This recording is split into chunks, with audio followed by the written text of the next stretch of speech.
super old school back then. We used to have folders, physical folder for every client. We had our business clients were in the big red folders, and then our individuals were in the regular, 8x11. Wow. And we would have to sort through them to find their stuff, and just that alone would waste a ton of time. So you rolled that out. You send out organizers. But now it's like basically one click. You upload 1,600 organizers. Nice. They're sitting in their folder. They get a notification. Now they go in because how many times does a client go, "Hey, what did I give you last year? I don't remember." Now the organizer shows all the W-2s. That's awesome. The 1099s, everything. If they have Schedule C, it shows their numbers from last year. Schedule E.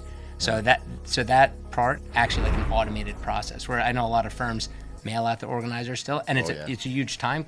I know you've been traveling, man. I see your social media stuff. Japan. When I went to Japan, I got this crazy first-class cabin, which would have cost $15,000 each, by the way. Each, right? Yeah. So it was just like a once in a lifetime like anomaly. But like I love sharing it because I want other people to. Not that they're gonna get that deal with ease, but there's like little deals you could get that is pretty easy. So I love.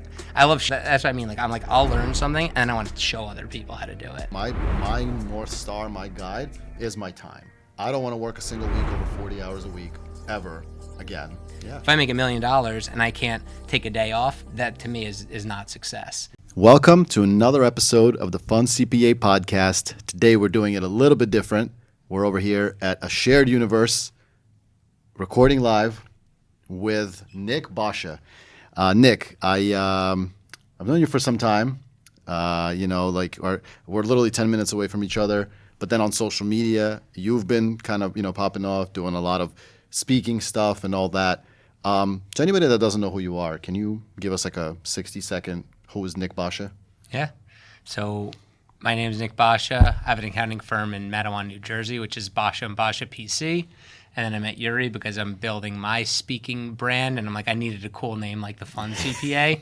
So I'm the Balance CPA. And part of what I love is modernizing my accounting firm from like old school to using technology and making things more efficient so I could travel, because that's the balance part is I love traveling. So when I first started, I couldn't get away from my firm. I had to work there every single day, and now I could travel, do all the things I love to do, and then I love sharing that message.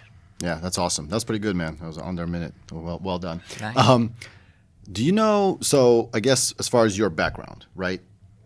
If you take me back, did you start right away out of college at like your dad's firm, or did you go somewhere else beforehand? Yeah, so when I graduated Penn State, got my master's in accounting, and I first started with PwC. Okay. So I applied for the Big Four, and I know you talk about that a lot, but I started, in college you think the only way to start is the Big Four. Yeah.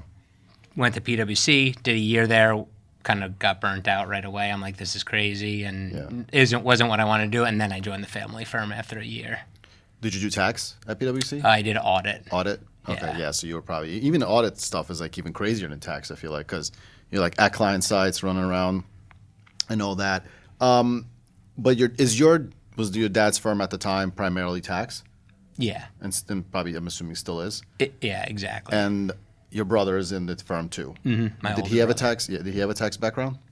So he didn't have a tax background. My brother's more like entrepreneurial, so he wanted to join the family business, and he went there. And before I joined, he was like getting tons of clients, networking. That's what he's really good at. Like I think my brother knew you before I knew you. Yes. And my brother was telling me about you, but my brother knows everybody in New Jersey. I was joking, go anywhere, people know my brother. Like that's what his specialty is, where I'm more of like the nerd. Yeah, that's awesome. Well, you know what? You need a little bit of both.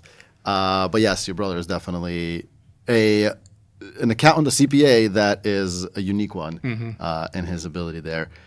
Can you talk about that transition when you go from like, okay, so you are at a PwC big firm, now you go to your dad's firm. What does that like feel like? Walk me through that. Was it super old school back then, and like what were those early days like there? Yeah, it was a giant culture shock because you're going from being at Penn State and then going to PwC, being around like super smart people ever. I'm like always feeling like the dumbest person in the room, and then you join your family firm, it's just three of you. It's just me, my brother, my dad. So that was a big culture shock. It's not like you have tons of resources and people to reach out to when you're in a solo shop. So like anyone listening who's runs their own accounting firm could feel that way if they aren't networking or talking with other professionals. It's like you're kind of like in your own silo, and that's how I felt. But also we were super old school. And what took so long for us to transition was you join, it's your family firm. My dad's been running it for 40 years before he steps foot in the door. Yeah. So you're not going to go in and start questioning, why do you do this? Why do you do that? And until I started really going to accounting conferences and learning from other accounting firm owners that I looked up to, I'm like, how do you have such an awesome firm? They're like, oh, well, I use these tech tools and I have these processes. And I'm like, wait. And then I started realizing how old, like, it's not like I joined. I was like, we're really old school. Yeah. Once a couple of years went by, I'm like, wait, we're doing things in really inefficient ways. And that was just the norm. And at the time when you joined, there was no staff. It was just you, your brother, and your dad. Yeah. Wow. And before that, before you and your brother joined, it was just your dad? So it was my dad and just my brother for a couple of years when I was still in college, because he's 3 years older. And then before my brother, it was just my dad. Wow. And he had like admins help during tax season, but he kind of ran a tough ship. So like he would have people like kind of like come and quit because he was, I get the vibe. Yeah. So like working with him in the beginning was tough because I always joke, it's not even a joke, like he's the hardest worker I know. Yeah. But that was that old school mindset, like it was a badge of honor, and that's what kind of birthed the Balance CPA, because my dad literally worked 7 days a week, nights, weekends, like he never stopped working, and he would always say, I love working. Yeah. I don't believe, like maybe some people do, but maybe like, you just don't, you get so in a habit that all that he wanted to do was work. Like he didn't want to do anything else, didn't want to go on vacation, didn't want to do anything. So it would be impossible to work as much as him, because if you love it every second, it's like, why stop? Yeah. How long was he solo before your brother joined? I would say basically he never really had like a full-time employee. Yeah, he basically started in 1975. Whoa. And like when he first started, he was working out of his parents' like basement, that whole thing. Then bought the building that we're in today in 1980. Whoa. So we've been there. So you've been there. So obviously I think you're probably a little younger than me, but so you've only known him as having his own firm, working. What in your childhood, like seeing that, right? You know, because right now, and I'll tell you why. Right now, I got 2 kids, right? For me, as you know, from my content, from everything that you and I chatted about, you know, the balance is important. My free time is important. I love what I do to a certain extent. But as a kid growing up, seeing your dad hustling, obviously making money for the family, and of course that is important.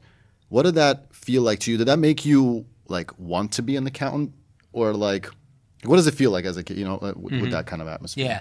So, like when I was young, before I really understood, I was like, my dad's never home. Yeah. Like I never see him. Maybe I'll see him like when he comes home from work, dinner, he passes out, goes right to sleep because he's exhausted from working. Yeah. So I never, like, basically the only time I remember is like watching movies with him, and he would just fall asleep because he was just tired, because he just worked a lot.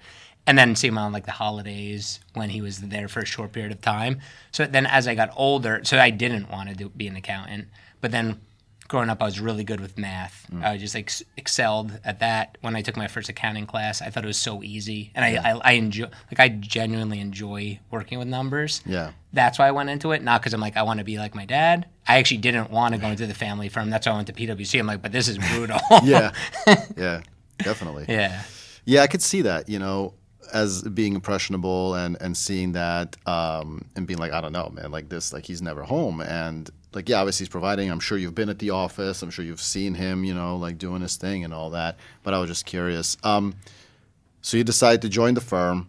You get in there. Now, obviously, you were doing audit.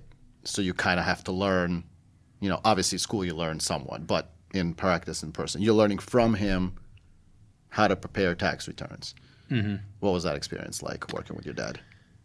So I would say one of my strengths, and this has a point, is I love teaching. So like I love to learn and I love to teach. So like I enjoy training my team, showing them how to do taxes. But my dad, that wasn't his specialty. So like I literally, which is crazy, like I would want to learn, and I would just stand over his shoulder and just watch what he was doing in the beginning. That's cool. So the training process it's not like he was like telling me what to do. He was just doing it. Yeah. And if I wasn't understanding, I would ask him questions. But he wasn't like a hands-on teacher. Okay. Some people are like good at teaching, some people are just not. Yeah. So it took a little longer for me to learn things, but then I ended up getting, like, I got my CPA license, and then in 2017, I think, I went back and got my EA license. Okay. I just did it because in my head I'm like, well, I'm not getting a lot of growth here because I feel like I picked my dad's brain as much as I could. So I'm like, let me go back and learn and do the EA and focus on tax. Gotcha. So I kind of did that. People always ask why I would do CPA and EA, and I was Yeah. like, it's just a route for me to like learn more. Yeah. That's a really good point because when you're in the smallest of small firms, right? Like, and you haven't had that experience of learning up to it, how can you learn, right? You can learn from your dad. You can at the time you were probably not going to conferences, so you could really only have your dad, maybe another local CPA that's there or something like that your dad might have picked the brain of if he needed some help. And then, what do? You get another degree that maybe will, or license that will help you a little bit more. That's interesting. Did you feel how far into it did you feel comfortable enough yourself to be like, I'm good with taxes and like preparing taxes for the client base that he had at the time? Pretty quickly. Like I'm definitely a quick learner, and like as I mentioned, like I like to learn, so I would ask a ton of questions, take tons of notes, and I feel like within like the first 3 years, I felt like I picked up everything, and then like so my dad retired in 2018, so by like that point, I felt like I was really confident. Okay. Except for the things that all owners do, like hoard information Right. about a specific client, like, oh, this one's too complicated, or I'll deal with this client. So like those are ones I'm like, well, I don't know what you do for this client because you don't tell me. Right. There's no work. I'm sure There are no work papers the non-existent. work papers were his brain. Exactly. Yeah. That's interesting. How many clients did he handle on his own? And I guess obviously then as you joined, but before you took over, what was the client count then? So I think when he was before my brother, I think he had like 600 to 700 clients. So he worked a ton. Yeah. So to do all that, like one man show. Yeah. And what was his relationship like with tech? Obviously he had to have some kind of tax software to prepare it, whereas in 1975 he did not. What did he have then for tax prep? So I don't know. Like I always joke that I should do a podcast with my dad to like pick his brain on the whole story because I didn't heard all the stuff, just the few things he told me. But like he was doing it when they had to like print it on the sheet and they would have like the templates and they'd print it and mail it.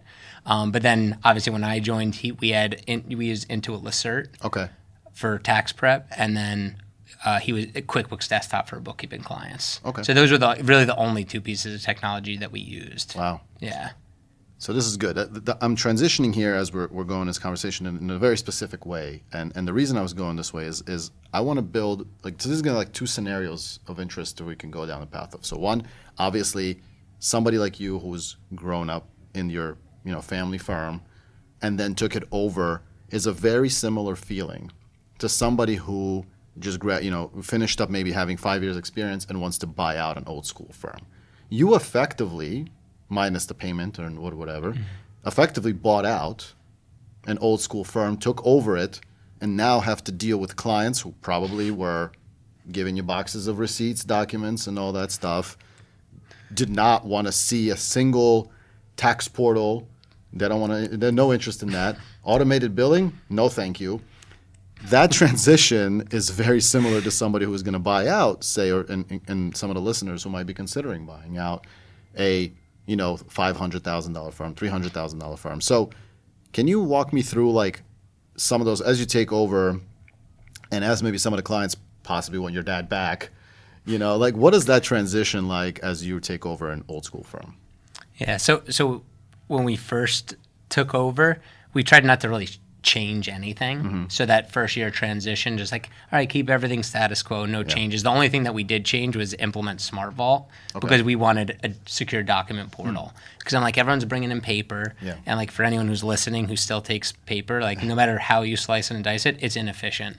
Even if you have your admin scanning it and moving it, it's just like wasted time. So if you can eliminate it, that was like my first pain point. So like as we transitioned, I basically was like, what's my biggest pain point or pet peeve, whatever, at this moment? Because you can't solve everything. My list was a laundry list. So I'm like, where can I start?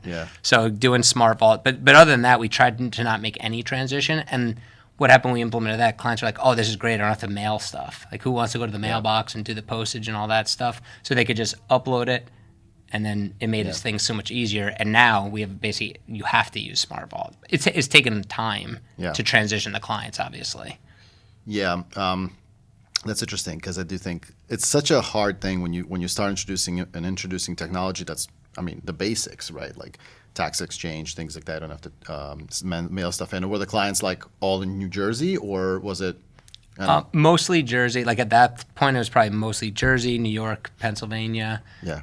that area. But like now with since past COVID and everything's remote, like we have clients all over the country. So Yeah, that makes it even more difficult if you're gonna get paper filings. As a sidebar and as a side note, like even when I was at the big firms, I remember sitting there, like clients would still mail stuff in. Like I'm talking about 2021, 2020, and people are still mailing in like W-2s. And the wildest thing to me, actually, I remember this to this day. Not only did they mail it, but these people would get like an envelope, right, and shove all their unopened mail that said any tax. I'm like, you can't even bother to like give me the courtesy to open this shit. Like you're just going to just mail me like this completely closed, like everything is closed, and I would just have to figure it out. Yep. Yeah. And some of it was like their personal stuff. Like it would be like the stick envelope, and it's like a good luck thing. Then you message them, then they mail you another thing. Like the inefficiency. You're right.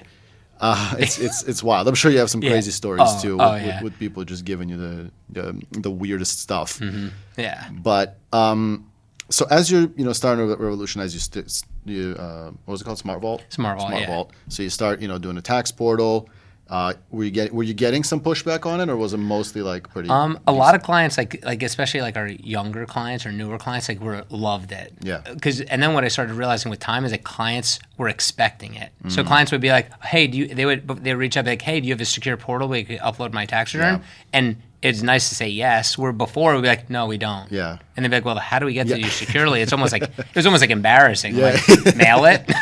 Yeah. So it's like we needed to have a system, but like you don't realize until you look back. Like now I'm like, I can't believe that we used to have folders, physical folders for every client. Yeah, the red ropes, right? We had our business clients were in the big red folders, and then our individuals were in the regular, 8x11. Wow. And we would have to sort through them to find their stuff, and just that alone would waste a ton of time. Yeah. Like if you can't, now we could just type the client's name and their folder appears. Like why would we were searching? So like it took. Like when I look back, I laugh, but it's like if I didn't make the change, I'd be still living that life. 100%. And a lot of accounting firms still do. 100%. If you're listening to this, and you're still doing paper stuff because maybe you transitioned over, you took over from, or you are someone who's been practicing for a while, look into some of these things because I mean it is revolutionary. But one of the things that I've always found is with technology and accounting, we are so like, I've done this for so many years.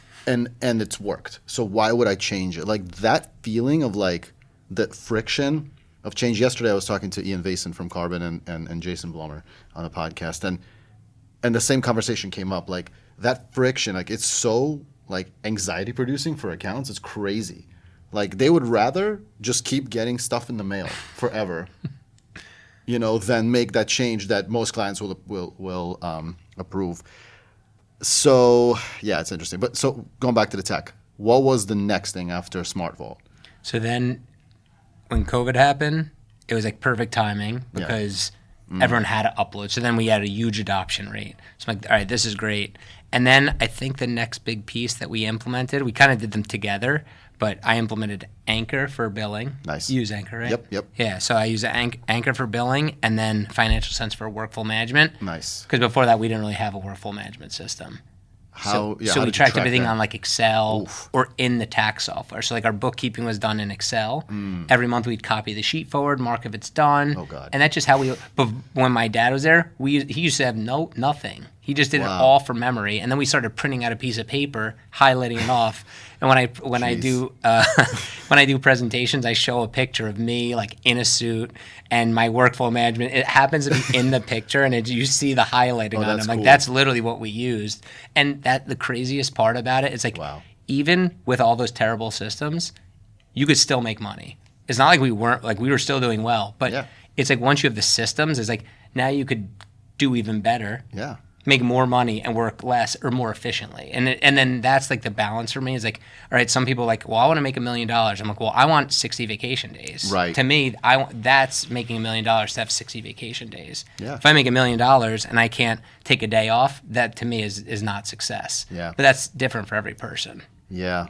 That's a really good point. And it's so important. I tell this to people all the time. Myself, my North Star, my guide is my time. I don't want to work a single week over 40 hours a week ever again, and that is the guide, right? Like right now in tax season, I work 35 hours usually on average a week. People think it's crazy. They don't believe me, but it's the truth. And then outside of tax season, I'm at 10 to 15 hours a week. And that's what I do. Like that's all that matters. And I don't care if that means $300,000 in revenue or if I somehow magically can get to, $1 million. Like, I don't think so. I don't think it's realistically possible. But that's the guide star. And for you, it's vacation days. For you, it's traveling.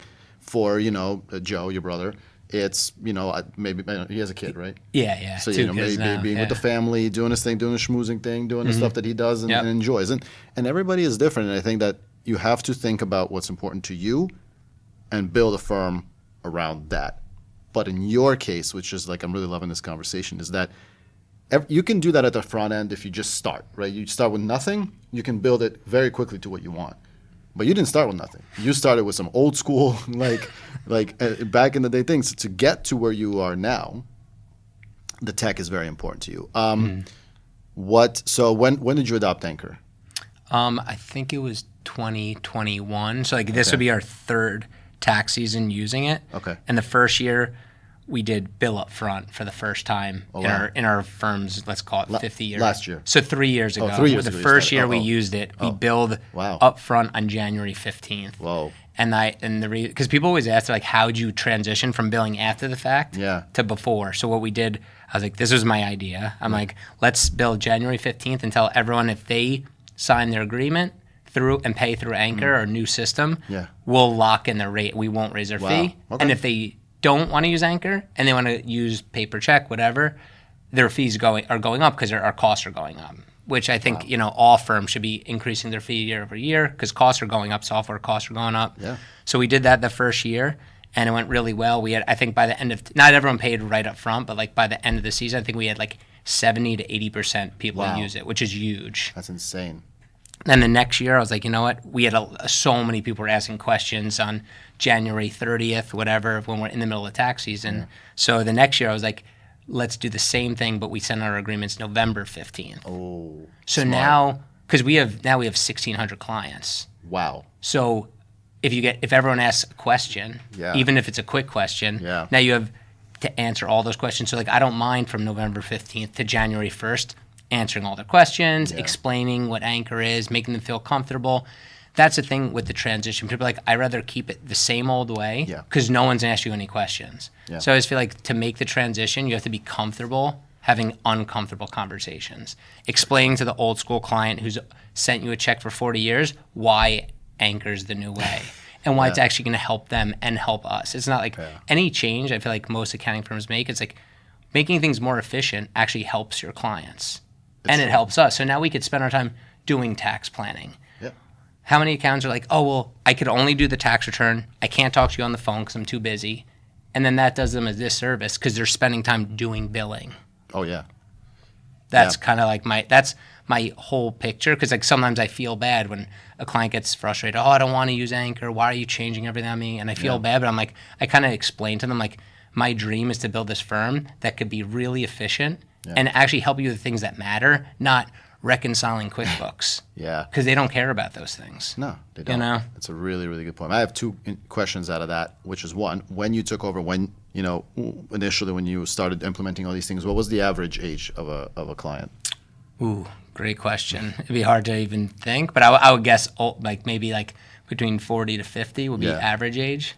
Yeah, that's what I was imagining myself because the first thing that came to my mind is like you said, sending like checks. And the first thing was like, how old was the average age, and how were you doing it before Anchor? Because, were you just sending out invoices through QuickBooks and then praying that they'll either hit the link to pay through QuickBooks or I guess send you a check? Yeah, basically. Wow. And before that, it was even worse because we would just send for for bookkeeping clients, we just bill them quarterly, same invoice every month, every quarter, and we never raise the fees. So like that's another thing that people like. There's so many benefits of having an electronic system because when you automate those things, now you can be like, oh wait, we haven't raised our fees in 10 years, which was our bookkeeping. We didn't raise the fee for 10 years, but we could barely get the clients to pay us. So the thought of raising their fees when they're already not paying us, you're like, well, we just want to get paid. So like now that our systems are more efficient, we could increase our fees accordingly. Hey, this client takes double the work of another client. Why are they paying the same fee? Right. But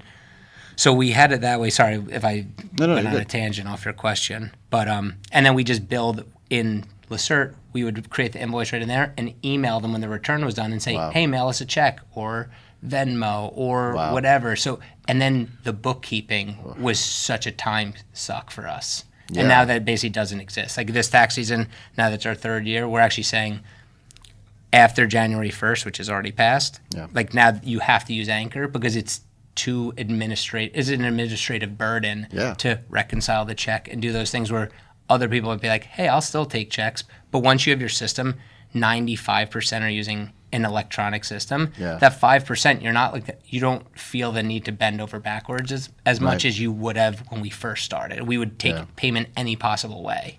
Yeah, I see it as I just right away went to what you just said with the bookkeeping people. Like every month, you're like, please send me this check for whatever it is, $500 or $300. If they're sending a check and you're doing the work, you're doing the books, and you're getting this check, say, in January 30th, and here we are in February now, and you're getting in February 28th, and then every single time you're just on this massive lag. That's fascinating.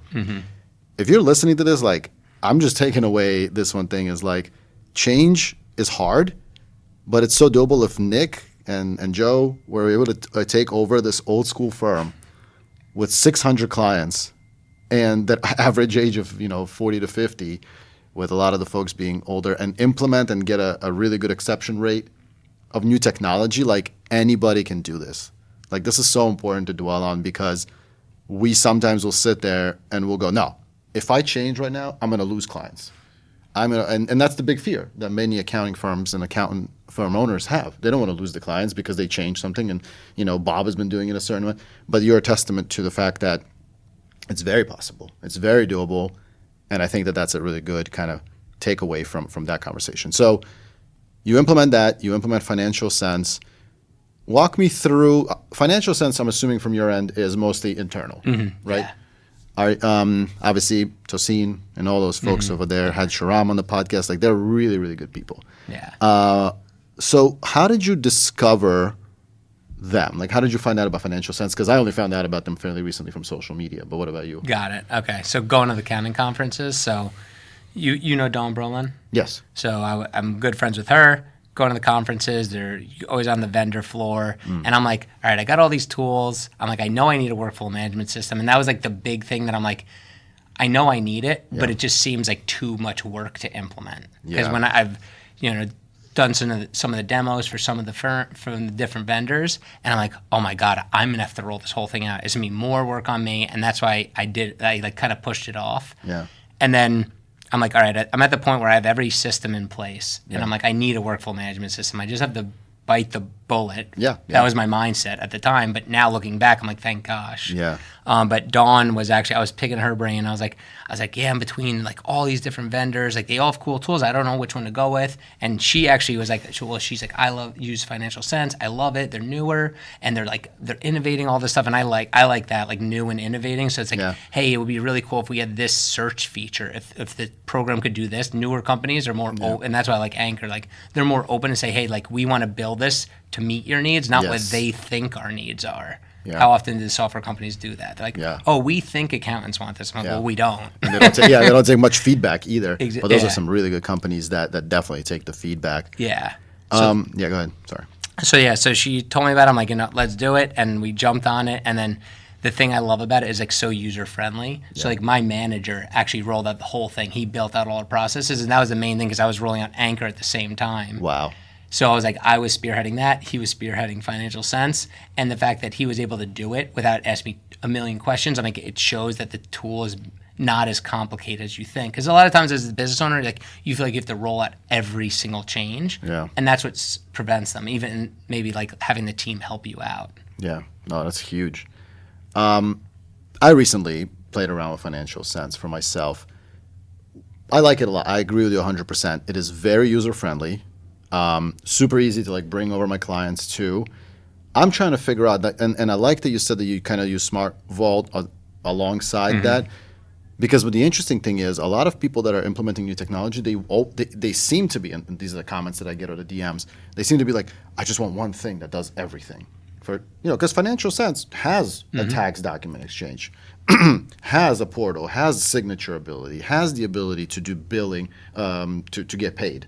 But we use these other things. Like I use TaxDome and I use Anchor and I use, now I'm implementing Financial Sense. So like in your mind, I guess, did you consider, hey, maybe I should put everything on Financial Sense, or are you like, if it's working and I'm okay segregating the things? Yeah. So people ask me that all the time, and it's basically how we're talking right now is the exact workflow of how we roll out things. So SmartVault was first to eliminate the paper, biggest pain point, then getting paid with the Anchor. And then Financial Sense, we already had the payment set up through Anchor before they even offered payments through it. So that wasn't even a thought at the time. And now that we have Anchor set up, it works so well. And it's more robust. So I always think like SmartVault is going to be the best document management solution because they only do one, like they do other things, but they're really good at that. Yeah. So I don't think anyone could really compete, and especially because it integrates with Lacert. Yeah. So that was a huge, when we add 300 clients, the integration is amazing. So then Anchor does billing unbelievable. You could modify it, change it in any which way. Financial Sense could do it all. So if I was like a solopreneur just getting started, I'd probably use Financial Sense and use all of its tools. And then if you start growing and you're like, hey, this isn't doing all the things I need it to, that's when I'd consider. Yeah. That would be my thought process. I'm right there with you. Yeah. And it's really interesting you said that, because I'm the same way. Like I'll start with something. I'm a very firm believer, like I'll never make too many changes at once. And a lot of people are trying to do that. And I think the big thing right now, especially if you're on LinkedIn, is you're seeing all these people doing all these things and all these apps and all these shiny objects. You're like, I need this, I need this, I need this, I need this. Like, slow down. Like you said, one thing at a time. What's the problem? That you're really, really the problem that's hurting you. And a solopreneur person might have a very different problem than a person with you, 10 people on the team, right? So we now have 8. 8. Yeah. 8 people on the team. You might have a different problem than that. Workflow management becomes extremely important when you have that many people. But I really like what you said, and it resonates tremendously. I agree with you too. If somebody is going to get started, you can use a robust tool that does everything because it's all in one place. But if it's working, then it's working. So I like that.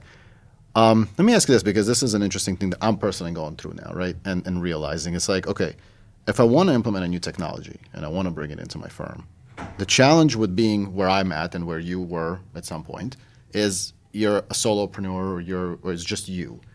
How do you balance the time it takes to do what you were mentioning before, which is look at this vendor, do 800 demos, figure out all these applications, figure out all the processes, and implement? Like, how do you dedicate your time to that when there's also client work to be done and all these other considerations? That's what a big struggle for me is in this technology journey. Is okay, how do I balance my time with selecting the right tool and not spending hours and hours in overthink? Yeah, great question. I think how I do it is I always think with the end result in mind, why am I doing it? Because no one wants to implement the technology because it's too much time. But I'm thinking when I make this change, I'm gonna spend 40 hours with the setup across, let's say, the year. Yeah. But then it's gonna save me 100 hours per year for the rest of my life. And then it's almost like investing. It's like, I could go buy the car right today, or if I invest it later, it's gonna be worth a lot more. Right. So I guess I have that mindset about everything. So I'll invest the time now. Something I'm working on now to simplify it is for years, I went to a conference, let's call it 4 years ago, and someone was talking about Zapier. Don't know how to use Zapier. I'm like, I need to learn that. But exactly you said, too much client work. I never had time to learn Zapier. 4 years later, I finally learned how to use Zapier. Yeah. Thanks to the Anchor team. They actually helped me build it, one cool. that connects with Anchor. And then I'm like, wait, this is kind of easy to use. And then once I started building all these Zaps, it basically, for people who don't know Zapier, it just automates. It connects apps together and automates processes. I'm like, if I would have did this 4 years ago, know how many hours I would have saved. It only took me, let's say, 5 hours to learn it. Yeah. But I kicked it down the road for 4 years. And now I'm like, obsessed with it. I'm like, oh my God, I could automate this process. Oh, when this email comes in with this subject line, it automatically does this. I'm like, so cool. But it's wild. But I pushed it off for a long time because I was doing other technology. I'm right there with changes. you on the Zap thing. I'm right there with you because I've heard about Zapier from Neo, who has been like just hyping up Zap for like a long time. I heard her in a conference 2 years ago that I was doing a keynote at, and then she brought it up, and I was like, oh my God, that's amazing. It does this stuff. But again, to your point, exactly what we were just talking about, like the process of sitting down and learning what this Zap thing is and how to integrate it, I would like literally, I'm not even joking, I would open it up and be like, okay, I'm going to try it out. Open it up, I look at it, I'm like, nope. Like I started doing it, and it's just one of those things where you got to really weigh your time, especially as a solo person. So that's some really good insight. When did you make your first hire? Because again, if we go back to that conversation, it's you, your brother, and your dad. Your dad retires. It's you and your brother.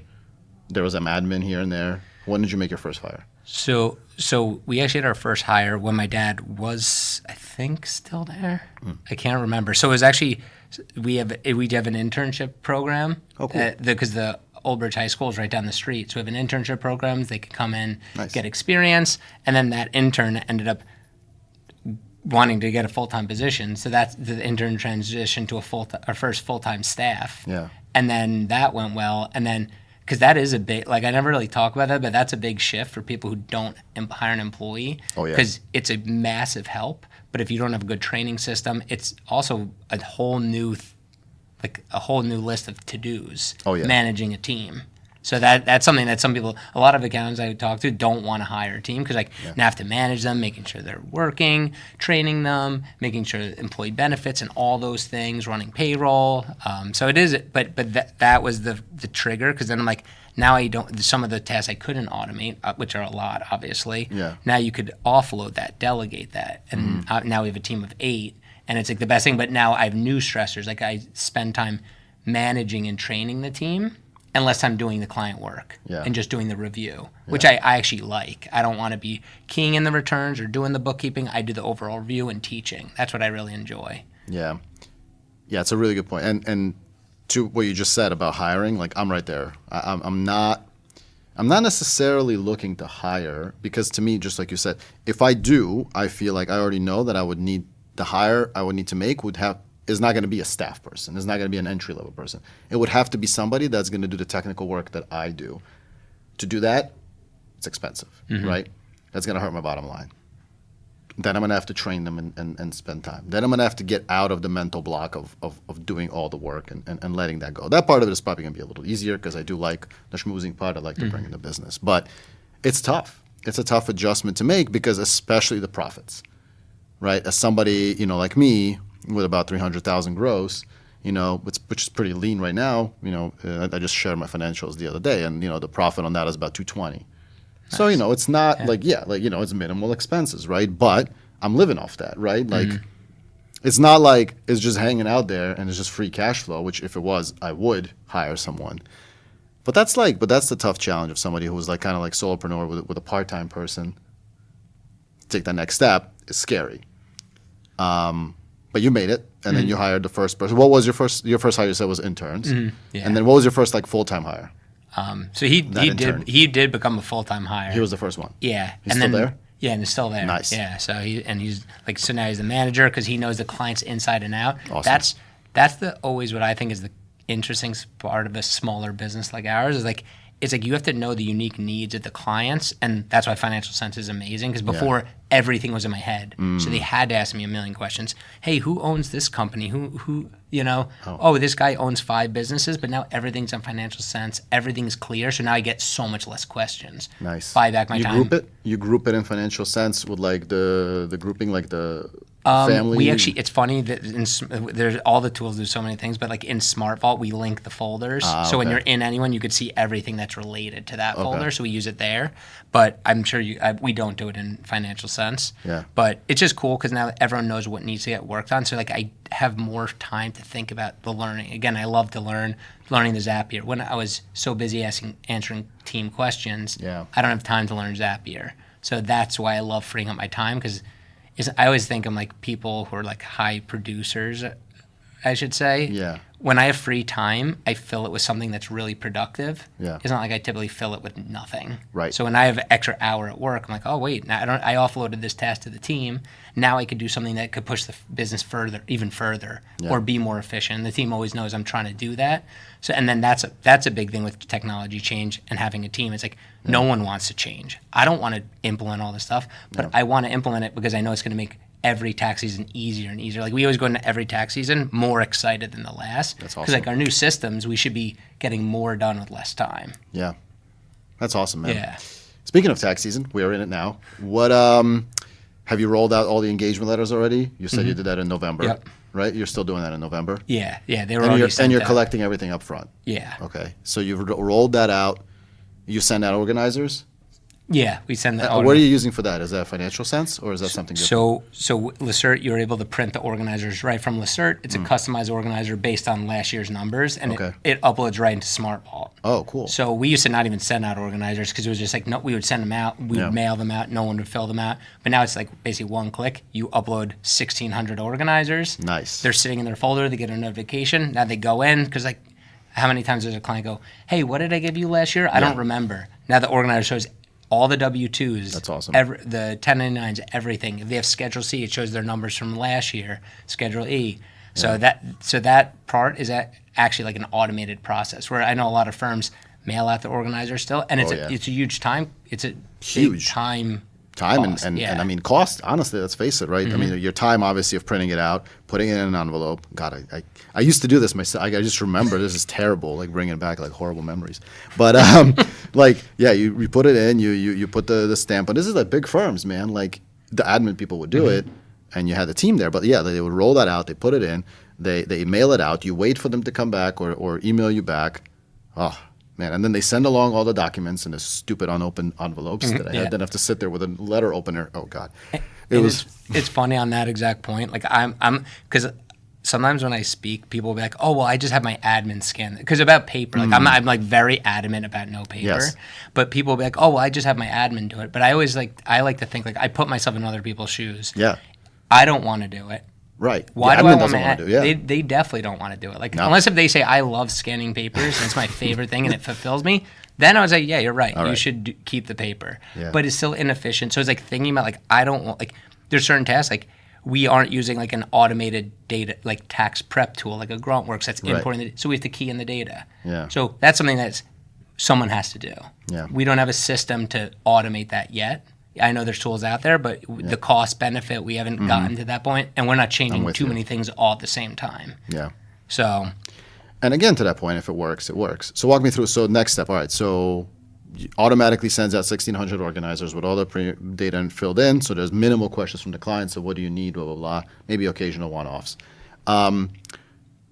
You collect that. Is there a Zap in place that says, "Hey, completed," and moves that to Financial Sense to like how does that part work? It's so funny. So I'm actually working with someone who apparently because right now Smart Vault isn't in it. It doesn't have an open API to Zapier. Okay. So right now we have it as a manual process. So we have to export it into Excel. We mark it off into Financial Sense manually. Got it. Which it is what it is, but I'm trying to spend the time. I was supposed to have the call yesterday, so I would have had an update, but it got pushed to tomorrow to see if there's an actual way to automate that process. But right now it's manual. We get notified when people upload their documents, and then we mark it off from Financial Sense ready to prepare. Okay. Yep. Then, and a cool part to throw in there is when Anchor signed, the project is created in Financial Sense automatically. So if someone uploads documents, which happened yesterday, people uploaded documents, but there's no project. So the team knows already, email them their Anchor link. That means they didn't pay yet. So there's when you have one process, which that's been the hardest thing for me is like trying to accommodate everyone's needs. and having different exceptions to the rule. And then it just causes so much more work for me because now I have to explain, oh, well, when this happens, do that. When that happens, do that. Now it's like, if they're not in financial sensitivity, they didn't pay. So now like we've been, and that has taken years. Like this is the first year we're really being strict. If they don't pay, they don't have a project, they don't get started. Nice. So, nice. That's huge. Yeah. And to anybody listening, like that, like this just brings up like everybody again is trying to solve everything all at once right away. And refusing to understand that it's a journey, it's a process. Just like, it has taken you since 2018, 8 years to get to a place, and you still have stuff you need to work on. So, like, to automate things. So don't feel like I need to implement everything right now, today, immediately. Like, take a time, do little steps like Nick is explaining, and Nick has done, and that has created and saved a ton of time. All right, so to go back, you get that the project is created, they've paid the invoice, now it's assigned to someone. Is it typically assigned to the same person that prepared it last year, or how does the So we kind of have it as like an open queue. So like based on we still have to do bookkeeping and taxes and different tasks. So like when someone's working on just tax prep, it'll be like, hey, these are all the returns ready to go, and we'll do it chronologically by when they paid and when they uploaded. Nice. So they kind of just, and the team, I was like, if we are current, we'll leave early. We won't work on Saturday, things like that. So there's incentive, like everyone working together to just knock out all the work as a team. Awesome. Yeah. Yeah, I like that. Yeah, and I think that's so it's just opening up to me. I'm asking you specifically with financial sense in mind, in the back of my mind, because right now I'm using the templates that are just in their system for like a 1040 or 1065 or whatever. Well, one of the things is because it's not linked at the moment yet, and I guess I should probably do it. It's not linked to Anchor. So if I zap Anchor with Financial Sense, I won't have to manually go in and check that the engagement letter was signed. So it would automatically move to ready for prep. Exactly. That's cool. And the cool part with like some of these tools have it built in, so you don't need to even learn Zapier at all. That's how like Financial Sense and Anchor, they already have a workaround in the back end where you just log in and now it's connected. Oh, cool. Where other ones that aren't set up like that, you have to manually create the Zapier on your own. Oh, okay. That's good to know. Yeah. So you could just do on the back end and you don't have to do any extra work. I'm going to do that today. And then they sign the agreement, and then you just have to map it. So now if someone signs a 1040 agreement, a 1040 project gets created. A partnership agreement, a partnership project gets created.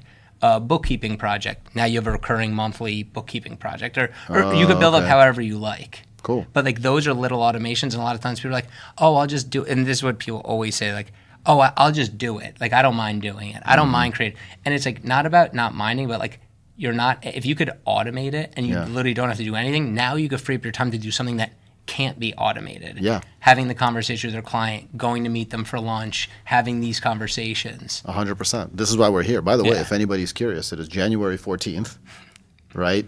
We're in the heat of the 1099 stuff. We're doing all those things, and both of us, whether it's a solo person like me with like a part-time bookkeeper that just works under 40 hours a week, or you who's running an 8-person firm, is able to do these things. And I think that these processes and this technology is what helps us get to this place.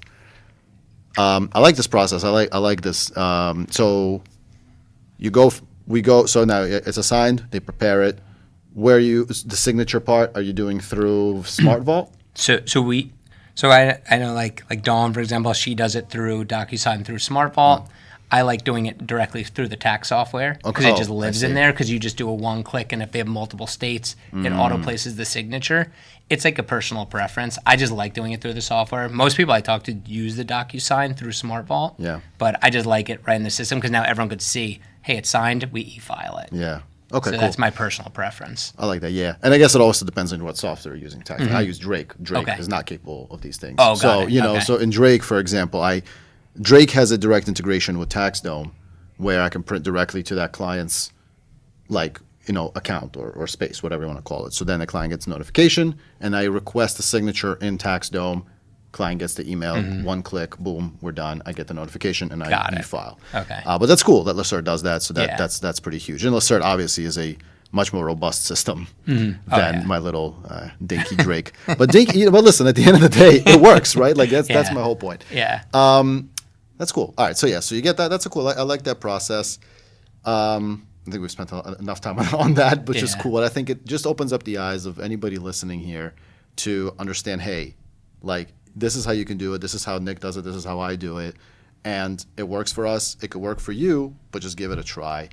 Let me talk about you personally, your journey. So you start going to these accounting conferences as a attendee. Now here we are, whatever, 4 years or 5 years later, and you're speaking at these. Can you share, like, how did you start getting the opportunities to speak, and what's the goal with that? I know it is crazy because I feel like I started going to the conferences. I really got how it all started. Like I got chosen to be on ADP's accountant advisory board. So I was like 27 or something like that, and I'm 36 now. And I go meet them. I have no clue really what the advisory board is all about, and I meet all these accountants and picking everyone's brains, and basically like everyone there's like either written a book or they're a speaker or have a podcast or whatever. I'm like in my head, I'm doing nothing. I'm just running my firm, and it's old school at this time. Like nothing is efficient. So I'm like, why am I here? And then I started going to the conferences and just like learning from people, and that's my favorite part. Even like hanging out with you is like people, old school accountants think that accountants have to hoard their knowledge. Yeah, and it's 100%. like. I could give you all my secrets. Yeah. The hard part is doing it. Yeah. It's not about just so everyone's sharing their knowledge. It changed my whole career path and everything. And then when I went from being like burnt out, working so much, like in the beginning, I always tell we got more clients because my brother, again, bringing in tons of clients. It's awesome. The rainmaker. And then we're just working more. Yeah. So I'm like, I'm getting further away from my goals because our systems were terrible. Yeah. So now we're getting more clients. I'm working more hours. And even when we hired a team, they were learning our old, outdated processes.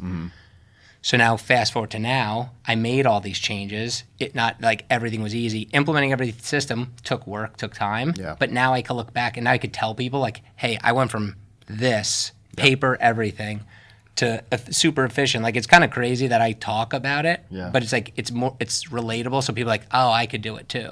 Yeah. And I'm not like I love technology. I'm not like super techie. Like I don't understand how things work. Yeah, like me I don't. neither. I always joke like I don't know what coding is. Right. People are like, oh, you could use ChatGPT to code. I'm like, what is coding? Yeah. But I also don't need to learn coding. I don't think I need to learn coding. Yeah. I don't think so. And it goes back to the point of you see people out there that know how to code, that know how to create AI bot agents. I don't know what the hell this stuff is. Like, I'm right there with you, and maybe it's just I'm 37, and maybe it's just like our age or our just mentality is like, this tech stuff is like I don't really want to get all in the weeds of it. I want to use the stuff that's gonna help me. I'm okay not having everything. I'm okay not having something that reads this, and that, and gives me this. Like, I just have pain points that I want to address so I could live my life and enjoy it. So I like that. What's your favorite thing? Like, what's your favorite speaking gig that you've had so far? Definitely was speaking at Intuit Connect. That's pretty epic. Yeah, so it was pretty cool because I actually put on every year I make a vision board. That's one thing my friends know about me. I'm like very into like law of attraction, putting your goals out there. So on my vision board, I was like, I want to speak at Intuit Connect, and I got chosen, and the session went really awesome. And like the best part about it was I was up on the stage like they're half hour early, and I was nervous. Obviously, it was like first time speaking on like a national stage, so I'm nervous. I have a friend there like supporting me, like hanging out to calm my nerves, and like a couple came up to me and they're like, oh, can we ask you a question? And they're like, we've been following you for a year because they did like a lot of webinars and stuff like that. Like we've been following all your stuff. We're like copying your processes. Like everything's going.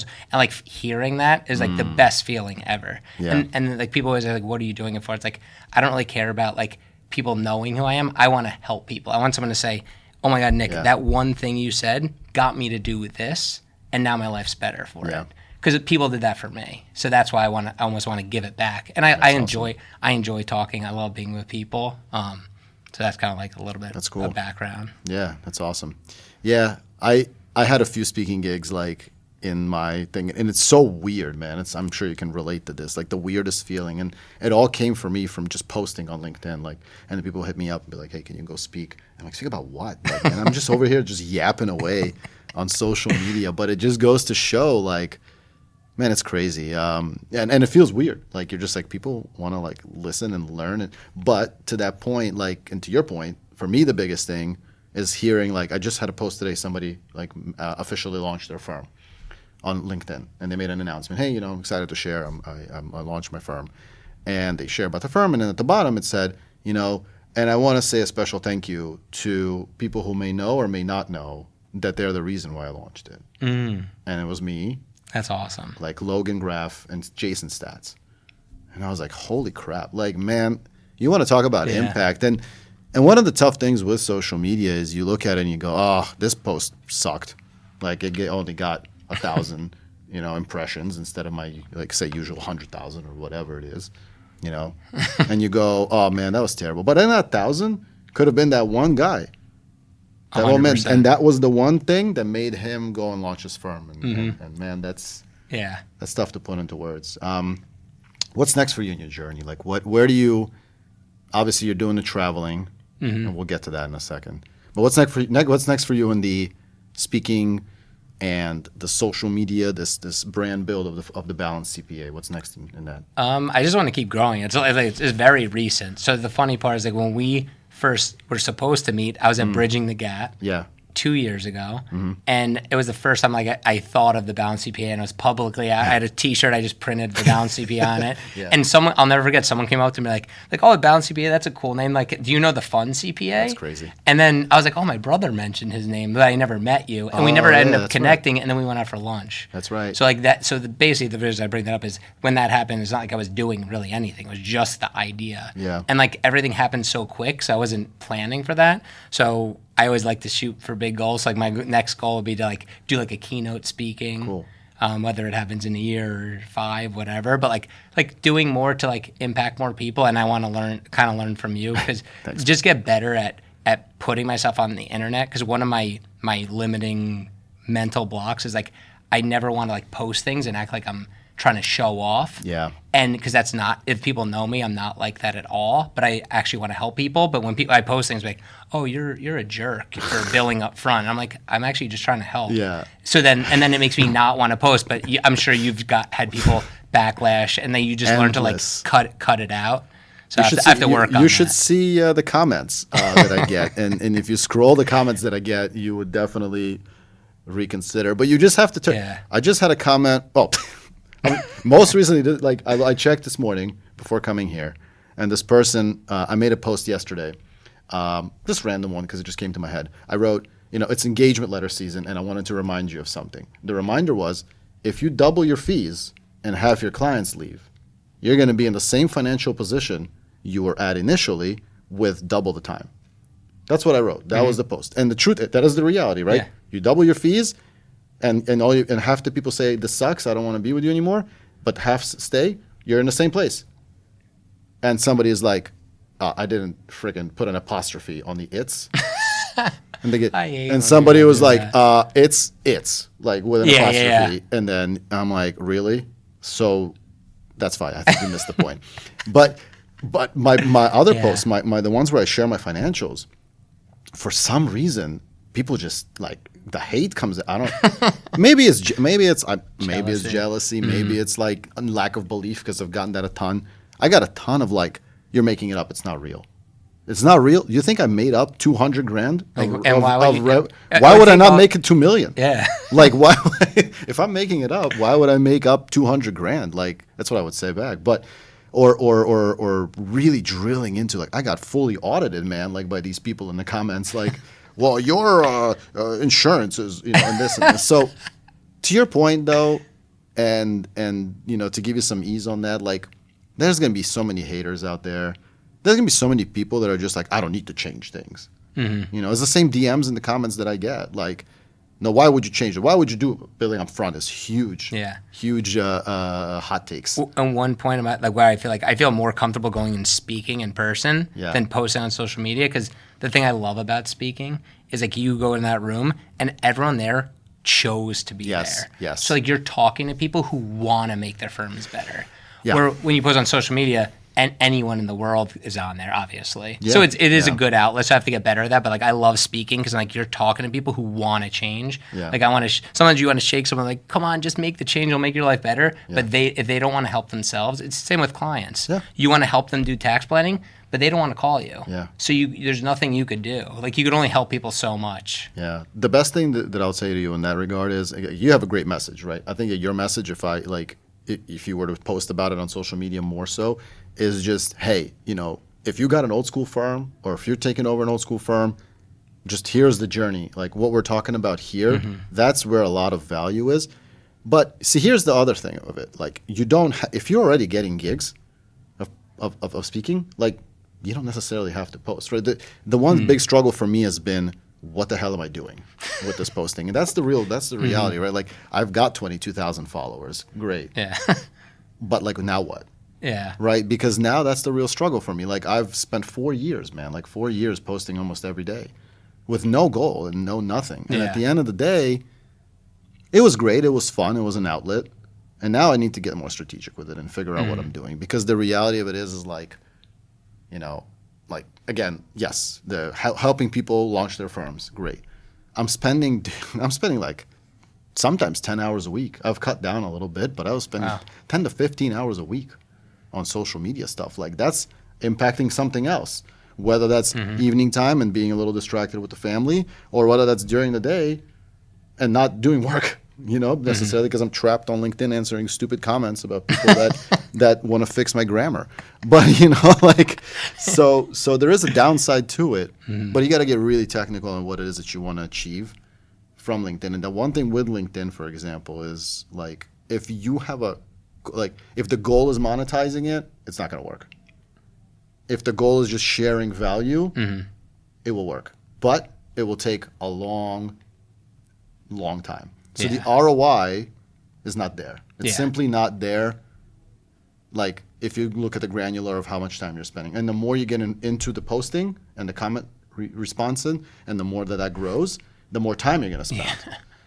So weigh that with a grain of salt. Yeah. Good advice. So that's just my take on that. And so you don't have to necessarily do it if you're getting it is. But on the flip side, if you wanted to get the keynote speech somewhere, LinkedIn will help you. And especially LinkedIn plus the fact that you're well connected with Dawn, so many, like Randy, and Jody. Yeah. I saw you guys hanging out together a while back. And all these other big names, right? Like that amplifies that so there is some sort, but again, if the goal is, hey, I want to do this by posting, it's not going to happen. Okay. Yeah. The goal is, hey, I just want to share stuff. Yeah, and that kind of is my goal. Like you said, you post something and you inspire someone. To me, that's worth it. But a lot of times you don't get the feedback. So even like when I'm done speaking, like I always like to say, hey, message me if you do any changes, because that kind of like gives me the fuel. Like after that Intuit Connect speech or session, like this always is impactful for me. Like I shared the one story because that was before I went up, so I would calm my nerves. Cause I'm like, oh wow, I'm making a difference. And then like after, it was like a father-son combo, and they're like, hey, my dad's here, he's old school, but like after hearing your session, he's like open to letting me implement technology. And to me, I'm like, that's like the best. You don't feeling. Understand how much like tension that probably resolved between the two of them. Like just think about you and your dad, and I think I put myself in the position of somebody who is, with their dad, and their dad is like, you cannot do that. Like, no, you cannot do that. Like, because I've done it like this, and Bob over there, my client, will never accept this. But Bob would. Like, he would, but you just made them feel comfortable because you did it. Yeah. And I really think, man, I would love to, like, if I could bring your dad in here, and we have 3 mics in here, like, man, like, that'll be pretty wild conversation, because that would really, like, I would stir the pot a little bit. I'm not gonna lie to you, but it'll really expose it'll expose that dynamic and really show people like that side of it. And with your content, I know you're working with the, with the social media team. Dude, bring your dad in. Yeah. And throw that on LinkedIn, and that's gonna really crush it. Because there's a lot of crossover between that dynamic that you and your dad had and what you've done with the firm to like somebody who either is undergoing that exact thing or it wants to buy out an old school firm, and how to approach that in a way that they might not think about. And that is like huge. Yeah. So just food for thought there. So, man, we covered a lot of stuff. Is there anything that we didn't cover that you would want to chat about? Actually, I have something. Yeah. Travel.